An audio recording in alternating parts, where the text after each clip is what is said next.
Hello, my name's Susan Robinson and I'm here today to talk about some of the support and charities and not-for-profit organisations under the current situation.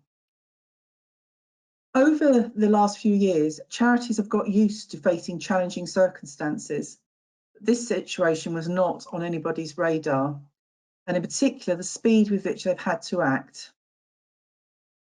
I don't think many of you have had this as one of your items on your risk register, which now should be included.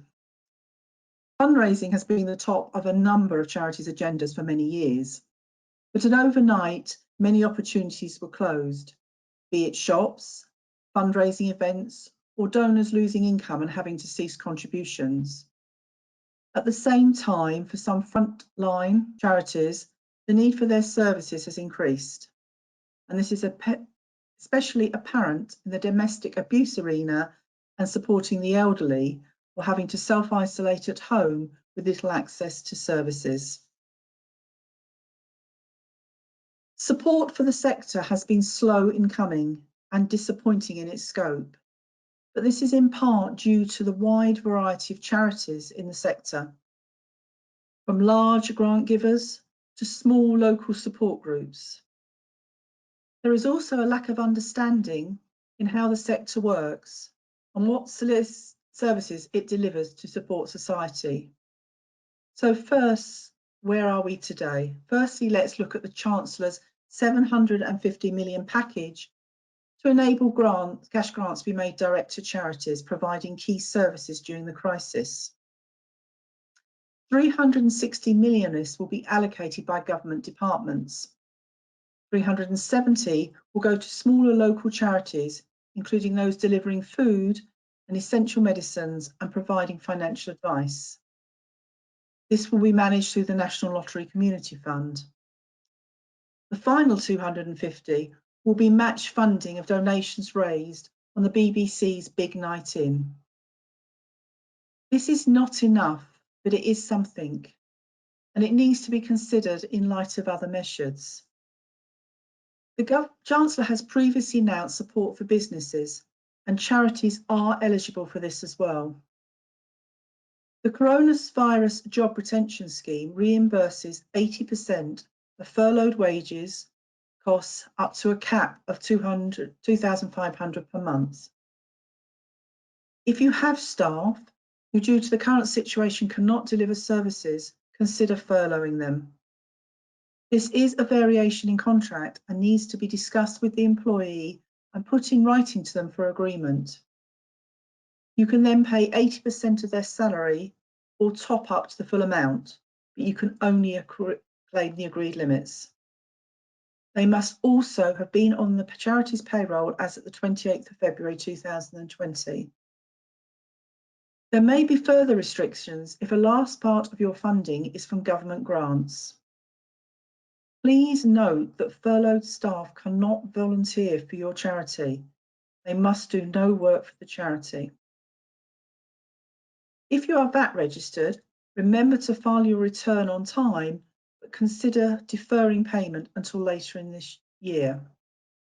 This only applies to periods ending the 29th of February, 31st of March and the 30th of April. If you pay by direct debit, remember to cancel the direct debit payment. Then you need to set up the direct debit for the next period end. If paying PAYE and national insurance is difficult, then contact the HMRC Time to Pay team. There are some emergency grants available, and in some cases, the Coronavirus Business Interruption Loan Scheme may be appropriate. Applications will need to be made through your bank, and they will expect some short-term budgets and cash flows. Restrictive funds can only be used for the purpose stated and cannot support unrestricted activities. Consider contacting the grantor or donor to see if the restriction can be lifted, and then you could use these for unrestricted activities. Also, cancel any unnecessary expenditure. There are a number of funders out there, and these are some of the examples. I know the Kent Community Foundation has made a large number of emergency grants already. The Charities Aid Foundation Coronavirus Emergency Fund are making grants of up to £10,000 to smaller charities. The National Lottery Community Fund has agreed to honour existing commitments and then for the next 6 months make funding decisions based just on the coronavirus related projects, releasing cash as quickly as possible to successful applicants. The National Heritage Fund has allocated £50 million package to support the heritage sector with grants of between £3,000 and £50,000. The National Emergency Trust will be supporting local charities and grassroots organisations through the local community foundation network. But what else should charities be doing? There needs to be more regular trustees meeting. The Charity Commission has confirmed that these do not have to be in person, even if your trustee says they should be. Cash is king, but preparing budgets and cash flows is difficult to do, so I would recommend these are done in bite sizes, 3 months and then maybe 6 months. Apply for grants, but do read the small print. Please first ensure you are eligible. Do not waste time applying for something you have no hope in getting. Probably the most important thing I can say to you is ask. There is a lot of community spirit around. Do not be afraid to ask if you need support to deliver services. You are part of and helping the community that these donors live in, so please ask. Review the projects. Some may have to be mothballed to enable you to deliver the most needed services. If you're fortunate enough to have reserves, they are there for a rainy day, and this is definitely a rainy day. Make sure all gift aid claims are made.